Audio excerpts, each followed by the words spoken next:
दोस्तों जैसा कि हमने डिज़ाइन प्रोसेस को डिस्कस करते हुए ये बात देखी कि प्रॉब्लम को लोकेट करने के बाद डिज़ाइन प्रोसेस में जो दूसरा अहम मरहला है वो है रिसर्च का। लिहाजा ग्राफिक डिज़ाइन के अंदर भी रिसर्च बहुत ज़्यादा अहमियत की हामिल है। ये रिसर्च ही है जिसकी मदद से आप आगे चल के अपने डिज़ाइन को इम्प्रूव करने के लिए और अच्छा बनाने के लिए बेस प्रोवाइड करते हैं। अगर आप कोई भी ग्राफिक डिज़ाइन आइटम प्रोड्यूस करने जा रहे हैं, मिसाल के तौर पे कोई पोस्टर या कोई मैगज़ीन ऐड या पूरी एडवर्टाइजिंग कैंपेन ही क्यों ना हो, ये ज़रूरी है कि पहले आप उसके टारगेट ऑडियंस के बारे में मुकम्मल रिसर्च कर लें। आप अच्छे तरीके से ये देख लें कि वो कौन से लोग हैं, जिनके लिए आप वो मैसेज प्रोड्यूस कर रहे हैं। उन लोगों का किस फाइनेंशियल क्लास से, किस एजुकेशनल क्लास से और किस सोशल क्लास से ताल्लुक़ है। इसी तरह से मुमकिन होगा कि आप उनके लिए सही मैसेज, सही विजुअल के साथ क्रिएट कर पाएँगे।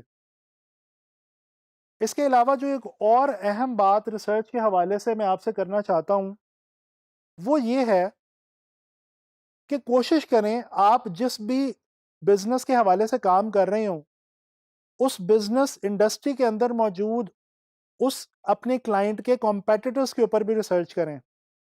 मिसाल के तौर पे आप जूतों के किसी ब्रांड के लिए पोस्टर डिज़ाइन कर रहे हैं, तो कोशिश करें कि उस जूतों के ब्रांड के जो कॉम्पिटिटर ब्रांड्स मार्केट में मौजूद हैं, उनके डिज़ाइंस और उनकी डिज़ाइन पॉलिसी के ऊपर पहले अच्छी तरह से रिसर्च कर लें, ताकि आपको उस इंडस्ट्री के हवाले से और उसके अंदर यूज़ होने वाले विजुअल्स के हवाले से कुछ अहम इंफॉर्मेशन मिल जाए।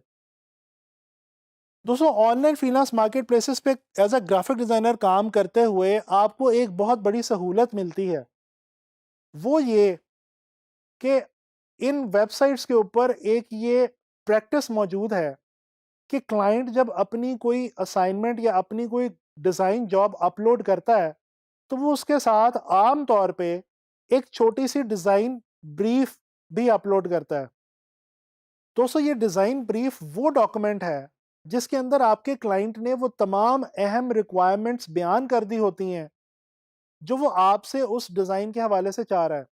लिहाजा कोशिश करें कि इस डिज़ाइन ब्रीफ वाले डॉक्यूमेंट को या उस पोर्शन को बहुत एहतियात के साथ और बहुत तसल्ली से पढ़ लें और समझ लें, ताकि आप जो डिज़ाइन बनाएं वो आपके क्लाइंट की और आपके टारगेट ऑडियंस की रिक्वायरमेंट के ऐन मुताबिक हो। दोस्तों डिज़ाइन के अंदर रिसर्च के बाद जो एक तीसरा मरहला आता है, वो हम पहले भी डिस्कस कर चुके हैं, वो है आइडिया क्रिएट करना या कॉन्सेप्ट डेवलप करना। दोस्तों आइडिया एक ऐसी चीज़ है जो हमारे डिज़ाइन की बेस है। हम सबसे पहले एक रफ़ आइडिया सोचते हैं और यहाँ पे ये भी आपको पता होना चाहिए कि कोई भी आइडिया शुरू के अंदर मुकम्मल नहीं होता। शुरू में जब आप किसी भी डिज़ाइन के बारे में सोचना शुरू करेंगे, तो सबसे पहले आपके माइंड में उसको लेके सिर्फ़ एक रफ़ सा आइडिया आएगा।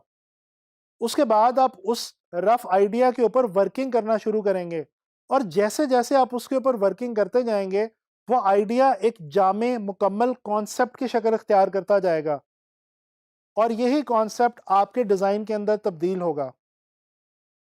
आम तौर पे हम अपने आइडिया को पुख्ता करने के लिए और कॉन्सेप्ट की शक्ल देने के लिए और फिर उसको कॉन्सेप्ट से डिज़ाइन के अंदर लेके आने के लिए ड्राइंग, ग्राफिक्स, स्केचेस, इमेजेस और टेक्स्ट का सहारा लेते हैं। जैसे-जैसे हम उसके अंदर टेक्स्ट और ग्राफिक्स ऐड करते जाते हैं, वैसे-वैसे हमारा आइडिया जो है वो मैच्योर होता चला जाता है। दोस्तों आइडिया की मिसाल एक बीज की सी है। जैसे जब कोई दरख्त उगाना मकसूद हो, तो पहले एक बीज बोया जाता है और उसको हवा और पानी की मदद से दरख्त बनने के अंदर मदद दी जाती है। बिल्कुल इसी तरह से जो आइडिया है वो बीज है और हम अपने ख़्यालात, अपने थॉट प्रोसेस और अपने डेवलपमेंट प्रोसेस की मदद से उस आइडिया को पहले एक कॉन्सेप्ट और फिर एक कॉन्सेप्ट से एक डिज़ाइन के अंदर तब्दील कर देते हैं। दोस्तों एक और छोटा सा प्रोसेस है जो कि ग्राफिक डिजाइनर को बहुत ज्यादा हेल्प करता है, वो है ब्रेनस्टॉर्मिंग। ब्रेनस्टॉर्मिंग क्या चीज है दोस्तों? जब कोई एक से ज्यादा लोग किसी भी आइडिया को मिल के सोचते हैं, उसके ऊपर डिस्कशन करते हैं, तो इस प्रोसेस को कहा जाता है ब्रेनस्टॉर्मिंग।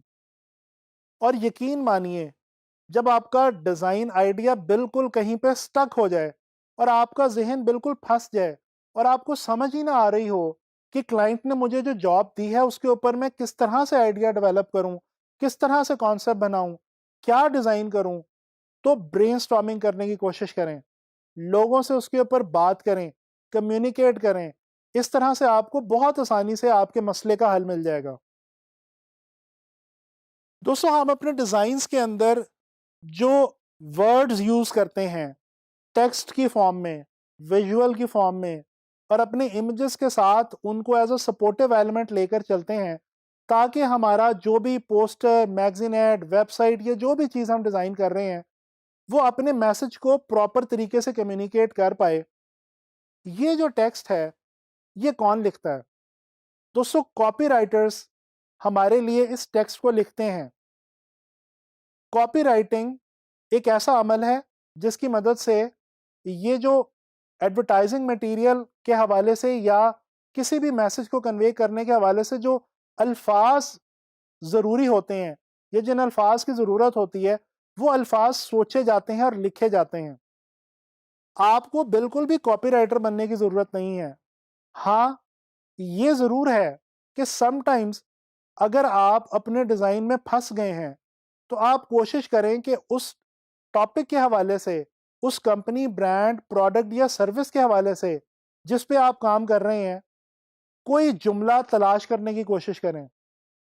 याद रखें, वो स्लोगन या वो जुमला आपको अपने डिज़ाइन पे विजुअल क्रिएट करने में बहुत मदद देगा। दोस्तों दुनिया के मशहूर ब्रांड्स और कंपनीज के बहुत मशहूर स्लोगन्स हुआ करते हैं। स्लोगन का वैसे लफ्जी मतलब तो एक नारा है, लेकिन जब हम एडवर्टाइजिंग और ग्राफिक डिज़ाइन के हवाले से स्लोगन की बात करते हैं, तो स्लोगन बेसिकली वो टैगलाइन होती है जो किसी भी ब्रांड, प्रोडक्ट या सर्विस को रिप्रेजेंट करती है अल्फाज की सूरत में। जैसे कि थिंक डन एक कोरियर कंपनी का, मशहूर कोरियर कंपनी का स्लोगन है। इसी तरह से जस्ट डू इट जूते बनाने वाली एक बहुत मशहूर ज़माना ब्रांड का स्लोगन है। तो ये जो स्लोगन्स हुआ करते हैं ये भी हमें समटाइम्स मदद देते हैं डिज़ाइन प्रोसेस को आगे लेके चलने के लिए। आखिर में मैं आपको दो ऐसी टिप्स देना चाहता हूं जो इस सारी रिसर्च और कॉन्सेप्ट वाली जो बात है इसको कंपाइल करेंगे और आपको बहुत मदद देंगे ग्राफिक डिज़ाइन के अंदर। दोस्तों एक तो ये कि जब आप अपने ब्रांड, प्रोडक्ट, सर्विस या क्लाइंट के हवाले से रिसर्च करें, तो वो रिसर्च बहुत ही ध्यान के साथ करें।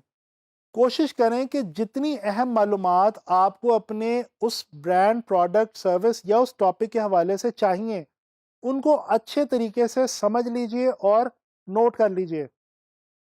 ये आपको बहुत हेल्प करेगा। दोस्तों दूसरी टिप ये है कि आप डिज़ाइन बनाते हुए अपने आप को अपने कस्टमर, अपने टारगेट ऑडियंस के जूतों में रख के देखें। यानी कि अपने डिज़ाइन में वो उस तरह का आइडिया क्रिएट करने की कोशिश करें और वो डिज़ाइन एलिमेंट्स यूज़ करने की कोशिश करें जिनसे आपका क्लाइंट या आपका टारगेट ऑडियंस रिलेट कर सके। आगे चल के जब हम डिफरेंट टॉपिक्स पे different items of advertising produce करेंगे और पोस्टर्स, मैगजीन एड्स वगैरह बनाएंगे, तो रिसर्च और कॉन्सेप्ट डेवलपमेंट वाला जो प्रोसेस है वो आपको मज़ीद प्रैक्टिकली समझ में आ जाएगा।